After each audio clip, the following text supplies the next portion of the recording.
sur Espagnol tout simplement. Je m'appelle Miren Chou, je suis professeure agrégée d'espagnol et j'ai créé le site leblogdespagnol.com pour t'aider à progresser facilement en espagnol. Si tu es à la recherche de ressources, d'astuces et de stratégies pour simplifier ton apprentissage et accélérer tes résultats, tu es au bon endroit. Dans ce podcast, je partage avec toi des outils précis et concrets pour t'aider à atteindre tes objectifs en espagnol dans la joie et la bonne humeur. Alors, installe-toi confortablement et c'est parti pour l'épisode du jour.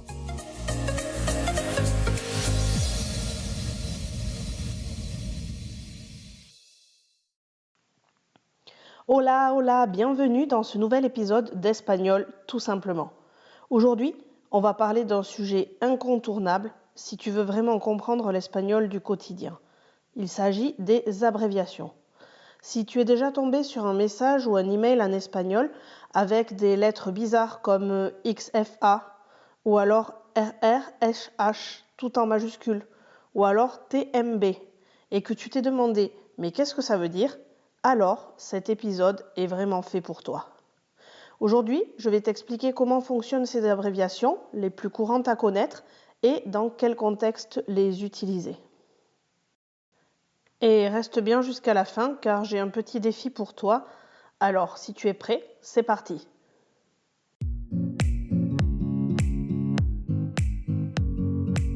Avant de rentrer dans le concret et de détailler les abréviations les plus souvent utilisées, tu t'es peut-être demandé pourquoi les Espagnols utilisent autant d'abréviations. Eh bien, il y a plusieurs raisons. Sur les réseaux sociaux et dans les SMS ou dans les messages WhatsApp, on peut écrire plus vite et gagner de la place.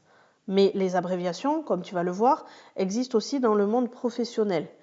En effet, dans ce cas-là, il s'agit souvent de termes longs qui sont utilisés de manière répétée au quotidien et donc, pour simplifier, on les raccourcit. Il y a aussi des abréviations dans des documents officiels. Dans ce cas-là, on utilise les sigles pour éviter les répétitions. Mais maintenant, on va rentrer dans le concret et on va avoir ensemble les abréviations les plus courantes dans ces trois contextes.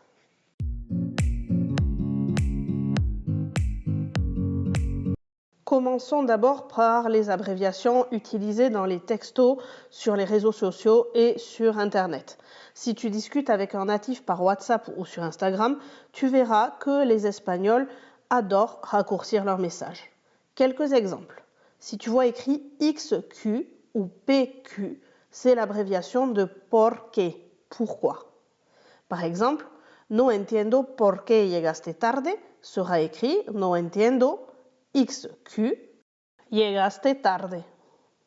Une autre abréviation dans laquelle le mot por s'abrège en X, c'est por favor. On l'écrira XFA ou alors XFVR. Par exemple, XFA, qui voudra dire por favor, mándame el documento antes de las 5. S'il te plaît, envoie-moi le document avant 17h. Autre abréviation très fréquente, c'est le mot también, qui veut dire aussi en français.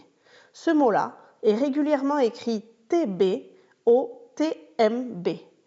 Par exemple, si on veut dire dans un message ou dans un WhatsApp ou sur n'importe quel réseau social yo también quiero ir al cine esta noche, on l'écrira yo TMB ou yo TB quiero ir al cine esta noche. Autre mot du quotidien que l'on retrouve très fréquemment abrégé, c'est gracias, merci. On l'écrira GRX ou GRAX. Par exemple, gracias por tu ayuda, merci pour ton aide, s'écrira dans un texto GRX pour gracias, X pour por et tu ayuda comme tu l'aurais écrit. Alors j'ai complètement conscience en enregistrant cet épisode que ça peut être perturbant de parler de choses écrites à l'oral. C'est pour ça qu'il y a un article associé à cet épisode de podcast, comme à chaque fois. Je te mets le lien dans les notes de cet épisode. N'hésite pas à aller sur le blog d'espagnol.com pour retrouver l'article et voir toutes les abréviations à l'écrit, en retrouver d'autres que je ne mentionne pas dans ce podcast et surtout avoir plein d'exemples avec leur traduction en français. Maintenant qu'on a fait le tour des abréviations utilisées le plus fréquemment sur les réseaux sociaux et sur Internet et par message, on va passer aux abréviations les plus courantes dans le monde professionnel.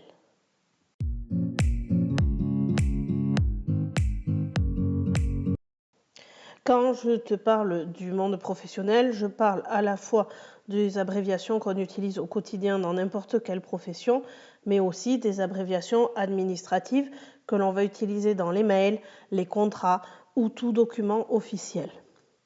Là, il s'agit souvent d'expressions qui sont trop longues à répéter, alors on les raccourcit. L'exemple le plus typique, c'est quand on parle des États-Unis, on dit Estados Unidos, et on l'abrège en E, U. Chaque fois qu'on a des mots pluriels dont on va faire un sigle, la première lettre des mots double. C'est pour ça qu'on a U. Ce sera aussi le cas quand on va parler des ressources humaines. Recursos humanos en espagnol, on va l'abréger en RRHH. Mais il y a bien d'autres types d'abréviations. Par exemple, si je parle de quelqu'un qui est licenciado ou licenciada, c'est-à-dire qui a obtenu un diplôme universitaire équivalent au master, eh bien, je vais mettre L majuscule IC suivi d'un point et ça sera l'abréviation de ce titre. Toujours dans les titres, l'abréviation de doctor ou doctora sera DR point pour doctor et DRA point pour docteur E au féminin. Là, il peut s'agir du docteur médecin ou du docteur universitaire, c'est-à-dire la personne qui a soutenu une thèse. Bon, bien sûr, là, je te parle des abréviations les plus courantes.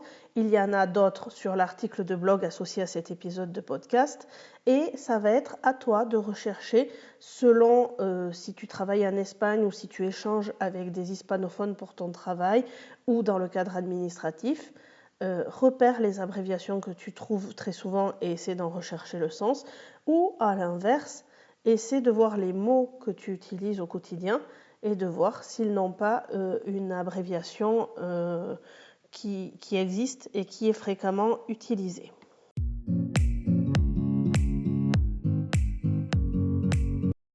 Maintenant que tu as pris connaissance de l'existence de ces abréviations ou que tu en as appris quelques-unes, je t'invite à en choisir une ou deux, soit dans cet épisode de podcast, soit dans l'article de blog associé qui, je te le répète, est encore plus complet avec des exemples détaillés.